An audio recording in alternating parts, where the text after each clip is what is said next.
जिसने जिंदगी फिदा कर दी आप पर, उसको आप तमाशा मारते हो मुंह पर।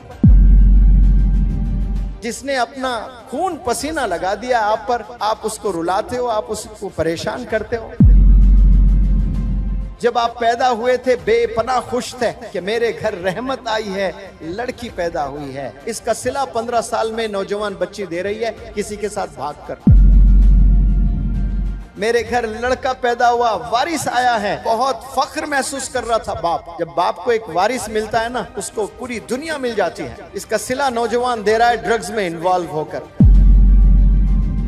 आपकी अम्मी, आपके अब्बू एक टीम बनकर आप पर फिदा हो गए, आपकी ग्रूमिंग में लग गए, आपके रेजिंग में लग गए, खिलाने में लग गए, पिलाने में लग गए, पहनाने में लग गए, पढ़ाने में लग गए। और 15 साल के बाद आप रिवेंज ले रहे हो, बदला ले रहे हो, जलील कर रहे हो। वालिदैन प्यारे बच्चों मर जाते हैं, कसम खुदा की उनकी दुआएं जिंदा रहती है। वालिद तो इंतकाल हो गया, वालिद की दुआ जिंदा रहती है। माँ इंतकाल हो गया, माँ की दुआएं जिंदा रहती है। मैं गारंटी से कहता हूं 50 और 60 साल के जितने भी वालिदैन इस रूहे जमी पर अभी जिंदा हैं, उनमें 80% परेशान है अपने बच्चों को लेकर, अपने ही बच्चों को लेकर परेशान है। और जब आप लोग पैदा हुए थे बेपनाह खुश थे कि मेरे घर रहमत आई है, लड़की पैदा हुई है। मेरे घर लड़का पैदा हुआ, वारिस आया है, बहुत फख्र महसूस कर रहा था बाप। जब बाप को एक वारिस मिलता है ना, उसको पूरी दुनिया मिल जाती है। और एक बेटी पैदा होती है तो बाप बेपनाह खुश हो जाता है, ये तो रहमत आई है अल्लाह की। बेपनाह पैसे नहीं थे, कहां कहां जाकर दूसरों से उधार लेकर दावतें करने लगा। बहुत खुश था, बच्चों को अच्छे अच्छे कपड़े लाने लगा, खिलौने लाने लगा। जेब में पैसे नहीं है, लेकिन दोस्त से उधार लेकर छोटे छोटे खिलौने, जाकर बाजार से चॉकलेट लाने लगा, आइसक्रीम खिलाने लगा, पार्क ले जाने लगा, क्या क्या सब करने लगा। इसका सिला 15 साल में नौजवान बच्ची दे रही है किसी के साथ भागकर। इसका सिला नौजवान दे रहा है ड्रग्स में इन्वॉल्व होकर। जो टीम बन गए, आपकी अम्मी, आपके अब्बू एक टीम बनकर आप पर फिदा हो गए, आपकी ग्रूमिंग में लग गए, आपके रेजिंग में लग गए, खिलाने में लग गए, पिलाने में लग गए, पहनाने में लग गए, पढ़ाने में लग गए। सारे आपके लिए काम दोनों मिलकर एज ए टीम कर रहे हैं। और 15 साल के बाद आप रिवेंज ले रहे हो, बदला ले रहे हो, जलील कर रहे हो अपने वालिदैन को। सोचने की बात है, जिसने जिंदगी फिदा कर दी आप पर, उसको आप तमाशा मारते हो मुंह पर। जिसने अपना खून पसीना लगा दिया आप पर, आप उसको रुलाते हो, आप उसको परेशान करते हो। सोचे थोड़ा सा आप, अकेले तन्हा कभी ऐसा भी सोचे, जैसा आप सोचते हो वैसा तो सोच रहे हैं, सब सोच रहे हैं। कभी आप, मैं जो बोल रहा हूं ना, उस पॉइंट ऑफ व्यू से भी सोचिएगा।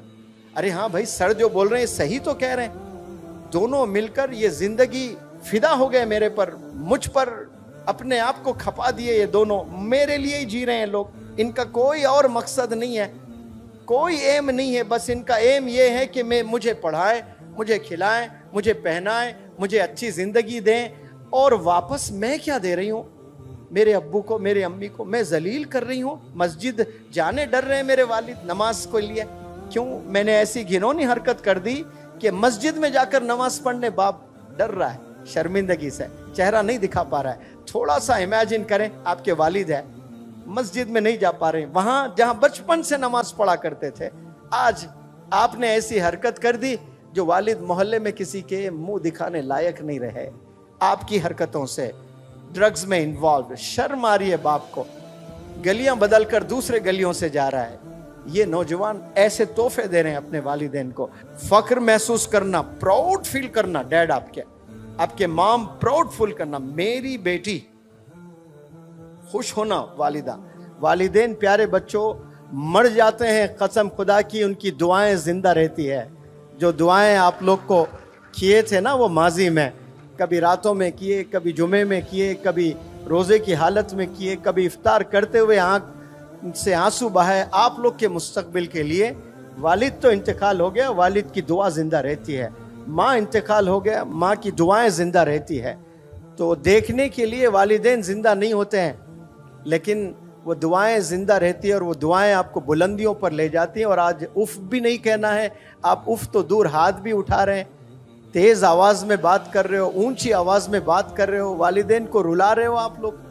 ये रवैये को बदलिए, आप रिस्पेक्ट करना शुरू करें, फिर देखें इंशाअल्लाह अल्लाह कैसे आपको चमकाएगा। सब लोग को चमकने का शौक है, कामयाबी का शौक सबको है।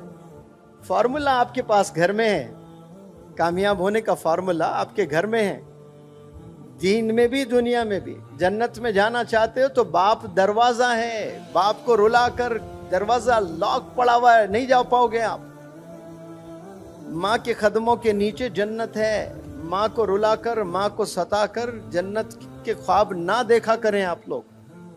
तो जो भी जन्नत में जाने के ख्वाब देख रहे हैं वो जन्नत आपके घर में है, घर के बाहर नहीं है। आप लोग बाहर तलाशते हैं, मैकडॉनल्ड्स में तलाशते हैं, रिजॉर्ट्स में तलाशते हैं, पार्क्स में तलाशते हैं आप लोग। कितने लोग हज पर जाते हैं, लाखों, 30-35 लाख। क्या सबके हज कबूल होते हैं? सबके नहीं कबूल होते हैं, कुछ लोग के हज कबूल होते हैं। अब्बा हुजूर आराम कर रहे हैं सिर्फ, और आप गए कमरे में देखकर खुश हुए, ये मेरे अब्बा। मकबूल हज का सवाब मिलेगा। कौन से हज का सवाब? मकबूल हज। एक तो हज का सवाब, एक मकबूल हज का सवाब। यानी गोया आपके हज को अल्लाह ने कबूल कर लिया, क्योंकि अल्लाह जानता है सबके पास पैसे नहीं है, सब हज पर नहीं जा सकते। कोई बीमार है हज पर नहीं जा सकता, कोई मखरूस है हज पर नहीं जा सकता, कोई अपाहिज है हज पर नहीं जा सकता। वो बंदा अपने वालिदैन को मुस्कुराते हुए देखे, हज का सवाब मिलता है। लेकिन गफलत की जिंदगी में नौजवान जी रहे हैं, उन्हें पता ही नहीं, और हज पे जाते हैं, बड़े खुश होते हैं, वालिदैन को सता रहे हैं। तो अल्लाह को ऐसा हज भी नहीं चाहिए, ऐसे नमाज भी नहीं चाहिए जो वालिदैन को 365 दिन रुलाते हो।